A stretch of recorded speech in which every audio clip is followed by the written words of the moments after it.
Hello everyone, my name is Debendra, along with me, my friend Venkat Reddy Konsani. So we are going to record today the interview questions and answer session. The sole intention to help any interview who are going to appear for the interview in the field of machine learning and advanced analytics questions. This is how this interview is going to help them to how to understand the questions properly, how to articulate the answer which makes sense towards the selection process. Believe this is going to help the students of DV Analytics as well as the students those who would be seeing us in YouTube or any other channels to learn the skills how to answer in the field of machine learning and advanced analytics. Here I'm going to start with the interview process to Venkat Reddy Konasani, who is appearing here with 4 years of experience. He is having some background from the education toward the industry and the projects, and later we'll be hitting towards machine learning and advanced analytics interview questions and answers. We will start this year. Yes, Venkat. So this particular interview recording that we're doing here, this is to help people who are especially having 4 to 5 years experience in the data science or machine learning background. So that what kind of interview questions that they get. So I'm going to enact or I'm going to do a role play of a resource or an aspirant, and Debsar is going to play the role of an interviewer. So he will try to ask me the questions that are related to data scientist or machine learning interview, which are around 4 to 5 years experience. Okay. So for some of the questions, you may have to give a detailed answer. For some of the questions, since it is just 4 to 5 years experience, it's not necessary that you have to know everything that is there in data science. For some of the questions, you may have to give an answer, which it may involve saying that you may not have worked on that particular field. So we'll try to do it in the best possible manner. And one more thing is we are trying to cover almost all the common interview questions that we have got from our students. Thousands of our students previously have attended multiple interviews. So once the interview gets completed, they come back and they tell us what kind of questions that they have got. So we have compiled all those questions and we'll try to give you a way how to answer all these common interview questions, which are particularly related to machine learning. Yes, sir. Please go ahead. Thank you, Venkat. Now let's start with the interview process. Okay. So Venkat, I have your resume with me, and could you please take me through your profile once? So my name is Venkat. Previously, I have worked for a banking organization. In that organization, most of the times I was working with machine learning models with Python. Prior to that, in my initial days, I was working on reporting analytics. So I have the experience of working on tools like Tableau, Power BI. For data handling, I use SQL. And most of the times in my day-to-day life, I have to use Excel for sure, Excel, PPT, this documentation, email writing, all of that already I have to get involved with.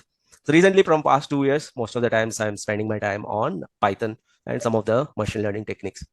Prior to this, I did my BTech in computer science engineering, and I come from a city called Vijayawada, which is in Andhra Pradesh. Okay, good. So, Venkat, I have a couple of questions which we want to evaluate your machine learning skills, and I'll be asking those questions. Looking forward to see your answers, which helps us to identify your technical competency. Okay.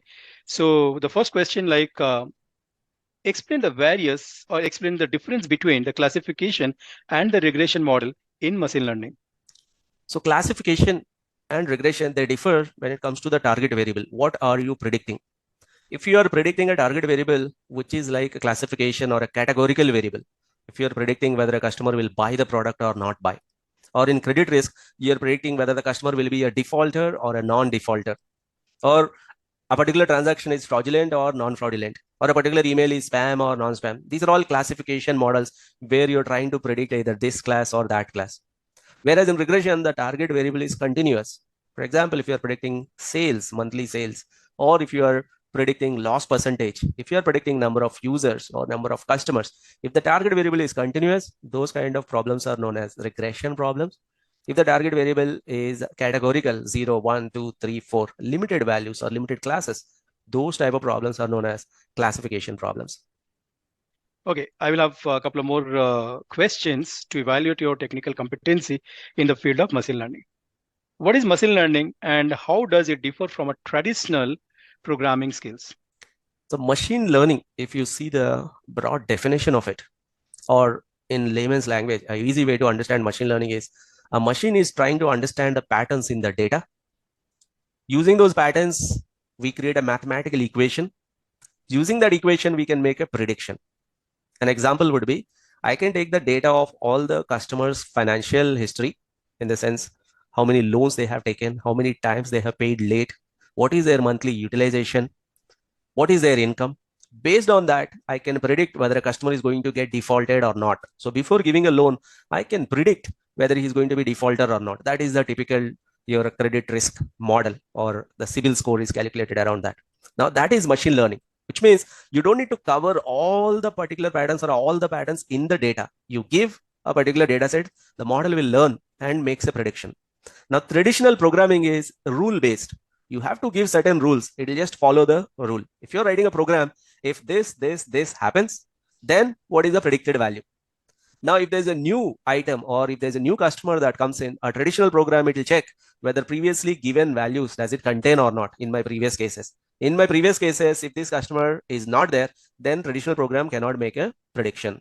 For example, in our data set, in a machine learning model, if we give the range of income from $1,200 to around $100,000, now we don't need to give all the values of income. Even then, the machine learning model will be able to make a prediction. So machine learning model can make a prediction without explicitly coding every scenario. Whereas a traditional program, you have to explicitly code every single bit of scenario. That's the major difference. Okay. Okay. So in that case, what I would look forward to understand what is called overfitting in machine learning and how it can be avoided. Overfitting is one of the most headache, or overfitting is one of the most vulnerable situation for a model that we need to be careful with. So what exactly is overfitting? In machine learning, we give a data set for building the model, but we don't want to use the model on that data set. If we go back to the same credit risk example, we give some data set so that I can build a credit risk model, but that model I want to use it in future for predicting the new customers.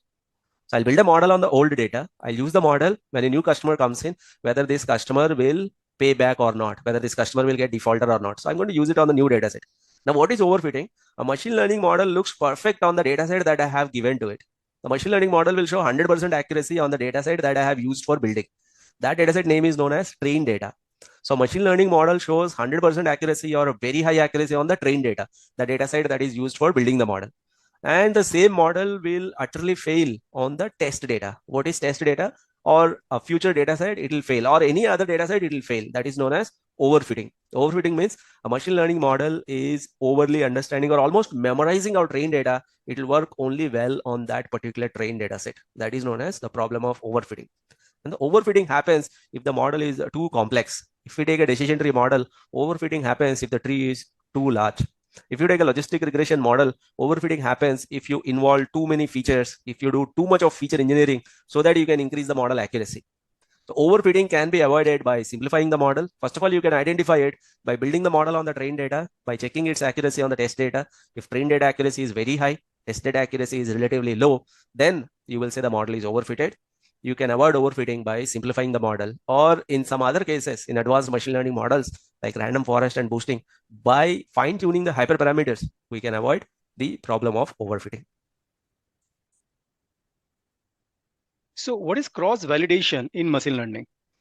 Cross validation is once again related to that overfitting, underfitting only. So basically, model validation means I have built a machine learning model.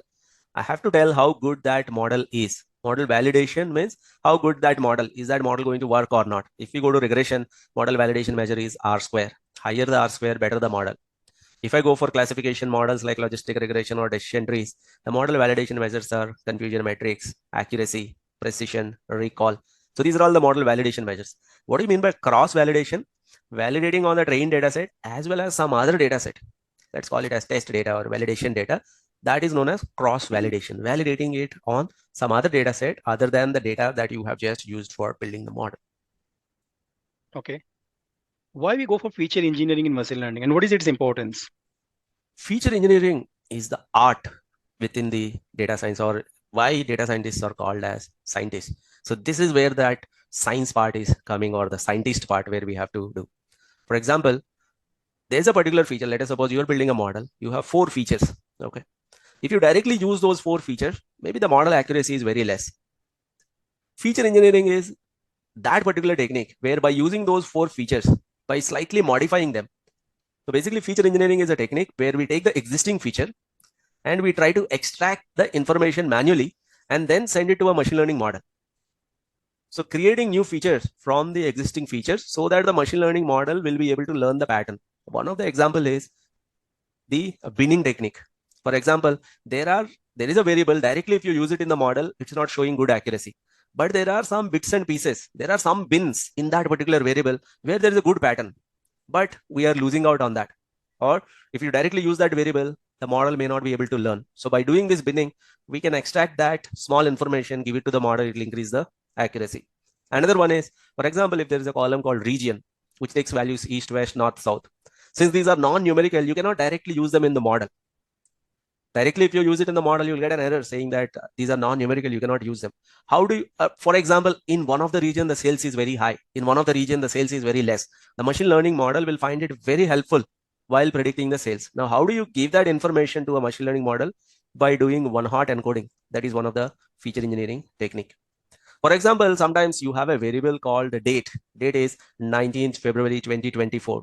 If you directly look at that variable 19th February 2024, there's no information in that. Directly, you cannot use it inside your model. Even if you use it, there's no real value. So instead of using that date variable as it is, what if I break it into 3 different columns, 3 new features? Day of the month value, year value. If I break one variable into 3 variables, one feature into 3 features, I have engineered these 3 features. Now, once I have the month value, maybe the sales is very high in a particular quarter. Can I derive quarter from the month? I can. Maybe the sales is very high towards the month end. Can I derive month end, month beginning from this particular feature? So deriving new features from the existing features so that the machine learning model will learn something so that the final accuracy will improve. That is known as feature engineering. Feature engineering is our last effort to improve the accuracy of the machine learning model. What is multicollinearity and how to detect the multicollinearity in the dataset? So multicollinearity is interdependency between the features. For example, you're predicting a particular value. You're predicting the sales or the loss percentage. Now there are 2 columns. One of the column is income in dollars. The other column is income in rupees. Now there are 2 columns in the data, but these 2 columns are not independent. If income in dollars is very high, obviously income in rupees will also be high because both of them are interdependent. If 2 variables are interdependent, now this particular problem is very typical in linear regression or in regression. So that will impact the coefficients. The beta coefficients will be impacted due to this multicollinearity. So you cannot really trust the beta coefficient value. Sometimes it may happen that a variable is positively impacting, but due to multicollinearity, the coefficient looks negative. So multicollinearity has an adverse impact on beta coefficients. So that is why it's a problem. So if you have 2 variables which are interconnected, you have to do in such a way that you have to keep all the independent variables only. For example, somebody told that I have built a model with 20 variables. Usually, what is the impression? If somebody says that I have built a model with 20 variables, people think that you have used like 20 variables. But when I look at the actual model, it happens that the first variable is x1, second variable is 2x1, third variable is 3x1. That means if there are several variables which are interconnected, those are not really 20 variables. If I look at independent dimensions, maybe there are only 10 or 15 independent dimensions, independent features or independent variables. So multicollinearity in simple words is interdependency between the features. One feature is dependent on multiple other features or any one more feature. The multicollinearity, if you want to detect it, you can detect it using a particular measure called VIF, stands for variance inflation factor. You can calculate VIF by using regression technique only. Once again, you take that variable and use rest all variables for making a prediction. So that is known as VIF. So VIF formula is 1 by 1 minus R square, where that particular R square is a variable versus rest all predictor variables R square. So if the VIF value is more than 5, it typically means that that particular variable versus rest all variables, if you build a regression model, that is giving you more than 80% R square. It means that is a serious case of multicollinearity. We can consider dropping a variable which is having more than 5 VIF, but we should not drop in one shot. We have to drop the feature that has the highest VIF 1 by 1, 1 by 1. We have to remove all the interdependencies in the data. So how do you validate a classification model? What are the different measures you look forward to validate this model? So classification model is the most widely used model for most of the business cases, or most of the business problems are framed as classification problems. To validate a classification model, one of the first measures that comes to our mind is confusion matrix and accuracy. That is one of them. But when there is a class imbalance, if one class is dominating, the other class is having lesser number of records, then this confusion matrix and overall accuracy may not work. Then we go for something called class-wise accuracy, which is known as sensitivity, specificity. Or there is another way to look at it is we can also use recall and precision, recall of class 0, precision of class 0, recall of class 1, precision of class 1. Then there's a measure that mixes both recall and precision that is known as F1 score. We can validate the classification models by using F1 score as well. We can also create an ROC curve, the area under the ROC curve. AUC is another measure. Like that, there are several other measures, but these are the ones that are most widely used for validating the classification models. Okay, so how do you go for validating a regression model? So in regression model, the most widely used validation measure is R square. So we simply compare the Y actual value with the Y predicted value. So we can use R square. Apart from R square, there are some measures that are similar to R square. So basically at the end of the day, if Y actual value, Y predicted value, if they are nearby, then the model is good. So we can use something called mean absolute deviation, also known as MAD. We can use mean absolute percentage error, MAPE, or root mean square error, or sum of squares of errors, mean square error. These are the other validation measures which can be used in regression, but usually R square is the one that most widely used one. Apart from that, MAPE, mean absolute percentage error, is the second one that people use in general. What is an outlier in a data and how do you detect it? So outlier, there are some values in the data that are very far away from the rest of the data points. For example, if I'm talking about the number of loans, the number of loans in the whole portfolio, most of the time the number of loans are 2 or 3 or 4 for most of my customers. But there are a couple of customers whose number of loans are 50 or 40. Or if I take the example of income, most of the people in my portfolio are ranging from, let's say, less than 75,000 income. But there are some customers whose income is very high, okay, 3 times or 4 times than the usual income that we see in the portfolio. Those are known as outliers. Outliers are those data points that are far away from the rest of the data points. Maybe sometimes they are valid, sometimes they are invalid. But how do you detect those outliers? There are two techniques. One is the visual way. You can detect outliers by looking at the box plot. If you see the box plot, if the box is somewhat compressed, either in the lower side or in the upper side or in the middle, then there are outliers present in the data. Or a better way that I generally use is percentiles. By calculating the percentiles, if you see 99 or 95% of the data is falling in a range, but the maximum value is going too far away from the rest of the 95% of the data, high side outliers are there. Or 95% of the data is lying in a range, but there are low side outliers which are far away from the rest of the 95% of the data, then we detect the low side outliers. So we can detect the outliers by using percentiles distribution. So how do you handle those missing values? So there are multiple ways of handling the missing values. It depends on to what extent they are missing. If the missing value percentage is less than 0.01%, generally we don't really care about those. But if the missing value percentage is ranging around 5% or 4, 5, 6%, if more than 90% of the data is clean and available, the remaining less than 10% of the data is missing, then we go for imputation technique. We look at the average of the rest of the 90% of the data, particularly the median value, and then replace those missing values with that particular remaining data's median value. That is one technique, imputation. But if the percentage of missing is really high, for example, if 20% are missing, 25% are missing, now that is a serious issue. So we do the imputation, we replace that 20-25% of the data with the median value, but somehow we have to carry forward this information that 25% of the data was missing earlier. Somehow we need to tell, or somehow we need to remind ourselves, or we need to tell the machine learning model that 25% of the data was missing. We have to pass on that information. So we create a new variable, which is an indicator variable or a flag variable, which takes only two values, 0 or 1, missing or not missing. Whenever the data is available, 1. Whenever the data is missing, it's 0. So later on, we can use this variable in slicing and dicing, in the sense like when the data is available, what is the pattern in the rest of the data? When that is not available, what is the pattern in the rest of the data? So in a pivot table, for example, income is missing at 25%. When income is missing, what is the default rate? When income is not missing, what is the default rate? You can use that as some information. So when 20, 25, 30% of the data is missing, then we impute as well as create a indicator or a flag variable. If the data is missing like too much, 80%, 90% of the data is missing, and only 10% of the data is available, then it's preferred that you drop that feature, if you drop that variable totally. Max to max, if you want to get some information out of it, try to create a flag variable, missing, non-missing, 1, 0. For example, if income is missing at 90% of the places, only 10% of the places it is available. You just replace all those 10% of the values as ones, remaining 90% as 0. That's it. So you have the information of available, not available. That's it. You act as if you never have the information of income at all. How do you go for finding out the impactful variables for developing your model? So there are multiple ways of finding the impactful variables. In regression, in logistic regression, you can directly use a technique called p-value. You can use that p-value measure. It will tell you if the p-value is less than 0.05, that variable is impactful.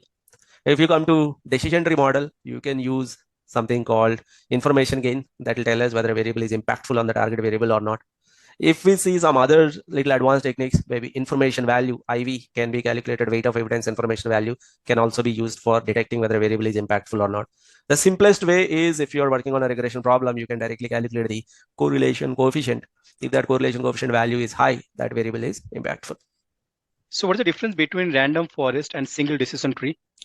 So random forest, as the name suggests, it's a collection of multiple trees. Random forest is an ensemble technique where we build multiple decision trees and we collate the results to get us a better predicted value.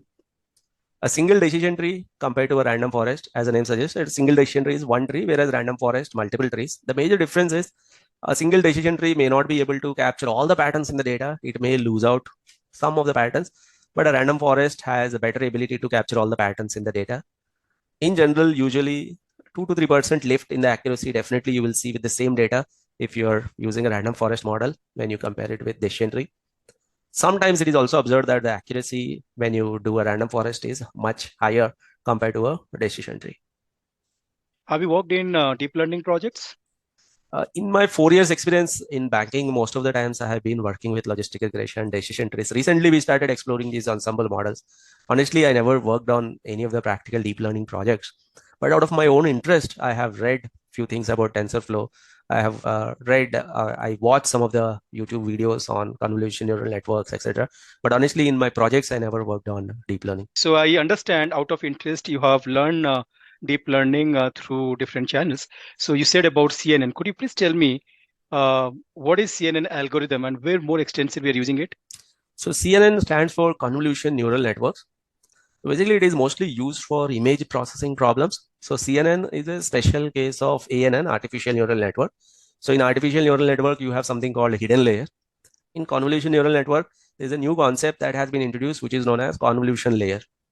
So in artificial neural network, directly, like suppose if you are analyzing images, if you want to do object classification, I give you the image of a cat, I give you the image of road, I give you the image of tree, I give you the image of pedestrian. Maybe by using this model, I can build a model that will predict which side is road. We can use it in a self-driving car. Okay. The CNN model will help us in identifying or in classifying these objects, whether it is a tree or not, whether it is a cat or not, whether it is a car or not. So we take those image pixel values as input. Directly taking those pixel values, we cannot directly operate with them. So we detect the features. A car has a different set of features, the image of a car. The image of a tree has different set of features. The image of a cat has different set of features. Maybe if you take the color grading, cats might be mostly in black, white, or gray shades. If you take trees, they might be mostly in brown and your green shade. If you take cars, they may be in red or some black shades. Okay, those are some of the features that are there in those images. Like that, there are several other features. Maybe cat has smooth curves, whereas car has sharp lines. So you can capture all those features by using something called kernel matrix. That is a core concept of convolution neural network. So by using those features, we'll be able to easily predict whether a particular image is cat or car or a pedestrian. So that is the convolution neural network briefly. Okay, so Venkat, what are the various steps we follow to develop a machine learning project? So largely, I would say like it's not really followed in every company, but based on the projects that I have worked on, I can give you my experience. Largely, we can divide them into 6 steps. Step number 1, phase 1 is what is the objective? In phase 1, it involves a lot of stakeholders. It involves a lot of higher management where they sit and decide what is the final objective. I want to build a machine learning model. What is my objective? I want to build a model to predict the sales. I want to build a model to predict the number of defaulters. I want to build a model to predict whether this particular transaction is fraudulent or not. So deciding the objective, setting the goal, that is phase one. After phase one, once we decide what is our objective, to fulfill that objective, we start phase two. What is it? Phase two is data collection. You collect the data. You want to predict sales, collect the data related to sales. You want to predict whether customer is defaulter or non-defaulter, collect the data related to that. So phase two is data collection, data exploration. You collected the data. Sometimes we may have to buy the data from bureaus. Sometimes we may have to buy the data from market research companies. Sometimes we may have to scrape the websites to get the data. So once you collect the data, explore the data, validate the data. So once you collect the data, data exploration, after that, the third phase is data validation. Find out whether there are any outliers, find out whether there are any missing values, validate the data. Is the data falling in our limits? Is it making sense based on our business context? Then once you find all those issues, clean the data, prepare it for analysis. We cannot take raw data and go for model building. So objective setting followed by data exploration, data validation, data cleaning. These are the three phases. And then the fourth phase is machine learning model building based on the data, based on the objective. What is the best model? Is it a regression that we have to build? Is it logistic regression? Is it decision tree segmentation that we want to build? That is a fourth phase, machine learning model building. And then the model validation. Usually we validate the model while building the model itself. Like if we want to strictly validate, do the in-time validation, out-of-time validation, making sure that the model is working not only on the data that is in our hand, but all the data sets that are similar to it so that it can work well in future as well.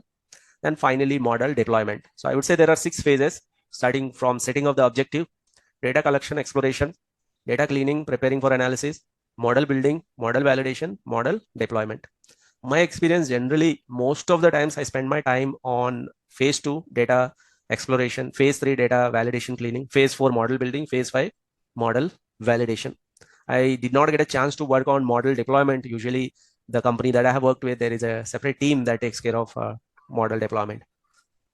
What is the objective of splitting a data into test and training data sets? Imagine we are building a machine learning model. I have a data set, I have a single data set, overall data. If we are building a machine learning model on the overall data itself, and the model is giving me, let's say, 90% accuracy. Now, what is the guarantee that this model will give the same 90% accuracy in future? What is the guarantee that this model will give me the same 90% accuracy on a data set which is coming from the same population? So to defend our model or to avoid overfitting, maybe the model is learning everything from this particular data. It's working well only on this data set. To defend that model or to tell my model is really good, we have to do the validation.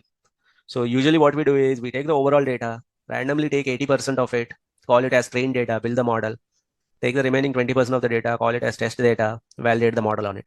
Or if we want to do it extensively in a better manner, we can take the overall data, take 70% of it, use it for model building, use 15% of it as test data, use 15% of it as validation data, making sure that the model is working well on the trained data, test data, validation data. If the model is giving, let's say, 90% accuracy on these 3 data sets, then whichever data that comes from the same population, the model will definitely give better or the same accuracy, better in the sense, the same accuracy that it is showing right now. So what is ensemble modeling? Basic ensemble modeling is a technique where we use multiple models so that we can improve the overall accuracy a little bit. For example, if I take regression, if I take logistic regression or decision trees, these are like single models. They may not have all the flexibility to learn each and every pattern in the data. Using this ensemble technique, we can collate multiple models. So I can build multiple regression models and then collate their results to give me a better accuracy. I can build multiple decision trees, collate their results to give me a better accuracy. This is known as ensemble model building. So one of the ensemble model building technique is bagging. A special case of bagging is random forest. Another ensemble model building technique is boosting. So we can use gradient boosting method to improve the accuracy. And it has been proven both theoretically, practically, that ensemble models give slightly, definitely 2 to 3% accuracy better than the single model, or sometimes the accuracy is much higher also. Okay, so what are the feature engineering techniques that you have used? So some of the feature engineering, like one of the most widely feature engineering technique that I always refer to is one-hot encoding. If I have a categorical field, converting it into multiple columns, which is also known as dummy variable creation. That is one of the one. The other one that I very frequently use is this binning technique. So I use binning. If there are date variables, I extract month from there. Usually I extract quarter from there. Okay. If I have longitude, latitude variable, I can extract city, I can extract province, depending on whatever is the problem statement. But usually I work with most of the feature engineering that are related to binning as well as this one hot encoding. Most of the times they serve my purpose. Okay, so what are the hyperparameters in machine learning models and how do they differ from model parameters? So if you take a machine learning model, typically a parameter means something that a model calculates. If I take a regression model, y equal to beta naught plus beta 1 x. Beta naught and beta 1 are known as parameters. Now these parameters are not in my hand. I can only give x and y data. The regression model or the machine learning algorithm will decide what is the beta naught and beta 1 value. So parameters are not in your hand. Whereas hyperparameters are in your hand. Hyperparameters are not there in every machine learning model. If you take a random forest model or if you take a decision tree, you can decide what is the depth of the decision tree. That is in your hand. By giving a lesser depth, you can make the decision tree smaller. By giving a larger depth, you can make the decision tree a very large one. So that is a hyperparameter. Hyperparameters are those values that will decide the complexity of your model. So some of the examples are in random forest. The hyperparameters are a number of trees and the number of what is the number of features that you can select in each of the tree, what is the max depth in each of the tree in random forest. In boosting, the learning rate is, or the shrinkage is one of the hyperparameter, or the number of iterations is a hyperparameter. Basically, hyperparameter is in your hand. You can modify it. You can change it. The model complexity will change. Parameter is not in your hand. It will be calculated based on the data that you have given. That is the major difference between parameters and hyperparameters.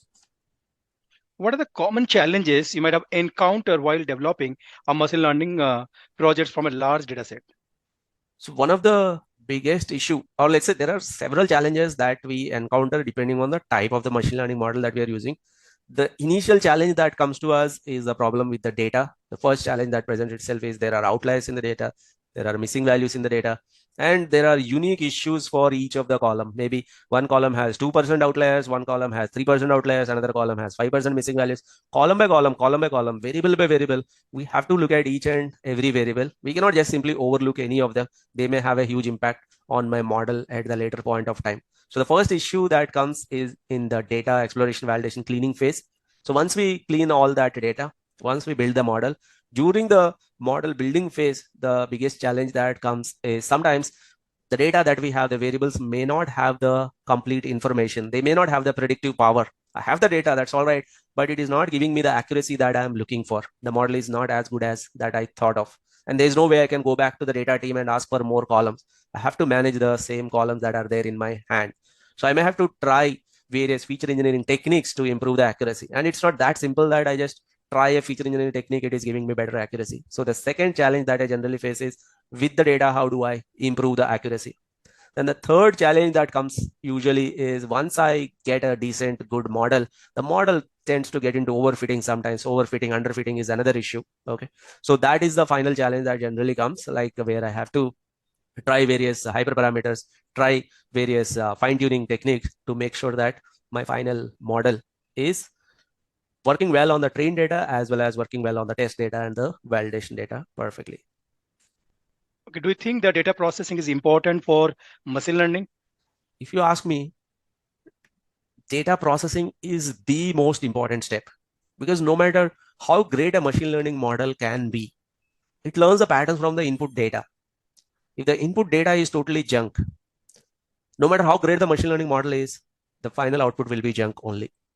So a machine learning model actually starts before even you start a machine learning model. It starts with the data cleaning or data exploration, validation cleaning. That is a very important step. There can be few outliers that may turn your whole analysis upside down. We may end up giving loans to bad customers if we do not do the data cleaning and rejecting all the applications of good customers. Data preprocessing, data preparation for analysis is as important as the actual analysis. Give a few examples of the processing steps. So some of the, like, there is a particular step-by-step procedure that we follow while dealing with the data preprocessing. Once the data comes, you divide the whole data into two different type of variables. Because when you are exploring these variables, it's not the same technique that you have to follow for every variable. You divide the variables into continuous variables, which are like income, expenses, etc. The second set is discrete and categorical variables, number of loans, 0, 1, 2, 3, or the customer's job type, blue collar, government, or self-employed, like that. So if the data is continuous, then we go for box plots and percentiles to detect the outliers. If the data is categorical, then we go for frequency distributions or frequency tables. Then we identify the outliers. Once the outliers identification is done, based on the percentage of issues, if the issue is less than 10%, then we go for imputation. If it is 10 to 20% or 20-25%, then we go for imputation as well as flag variable creation. If it is more than 50% issue, then remove that variable, keep only that flag variable, whether the data is available or not, whether the column is available or not. If the column is categorical, if there is an issue in the categorical data, then that particular category, if you want to impute it based on the target variable, we do the target variable based imputation. Okay. Have you worked on the tuning of a machine learning model? So mostly I worked on the tuning of the random forest and boosting machine learning models for the decision tree as well. Okay. For logistic regression, linear regression, there is not much of fine tuning required. Yes, for decision tree, it is a must. I have worked on decision tree fine tuning. The fine tuning parameters or the pruning parameters are max depth and the maximum number of leaf nodes. If max depth is too high, then the model will be, overfitted. If the max depth is too low, then tentatively it may get underfitted. We have to fine tune and find that optimal point where the model is neither overfitted nor underfitted. Thank you so much, Venkat, for answering all such questions that I asked you about machine learning and advanced analytics techniques. So we have finished this session here. I hope this video will help maximum people going further. They should know how to go for articulating their answer to such questions, and they should be able to crack the interview further. Thank you so much for everyone watching these videos with us. Thank you. Thank you.